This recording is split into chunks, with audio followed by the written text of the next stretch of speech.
மேஷ ராசி நேயர்களே, உங்கள் ராசிக்கு 10ஆம் வீட்டில் சூரியன், செவ்வாய், சுக்கிரன் சஞ்சரிப்பதும் 9இல் சந்திரன், புதன் சஞ்சரிப்பதும் உன்னதமான அமைப்பாகும். பல்வேறு வளமான பலன்களை பெறக்கூடிய ஒரு வாய்ப்புகள் உங்களுக்கு உண்டு. எடுத்த பணியை குறித்த நேரத்தில் முடிப்பீர்கள். இருக்கக்கூடிய இடத்தில் உங்களுடைய பலமும் வலிமையும் அதிகரிக்கும். பிறருக்கு தந்த வாக்குறுதிகளை எளிதில் நிறைவேற்றக்கூடிய ஒரு பலம் உண்டாகும். சில நாட்களாக இருந்த மனக்குழப்பங்கள் தற்போது குறையும். தொழில் வியாபாரத்தில் ஒரு நல்ல வளர்ச்சியை அடையக்கூடிய ஒரு வாய்ப்புகள் உண்டு.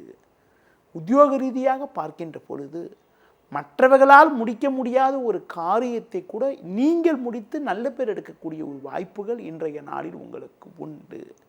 மேலும் அனுகூலமான பலன்களை நீங்கள் பெறுவதற்கு இன்றைய நாளில் தட்சிணாமூர்த்தி வழிபாடு மேற்கொள்வது மிகவும் சிறப்பு.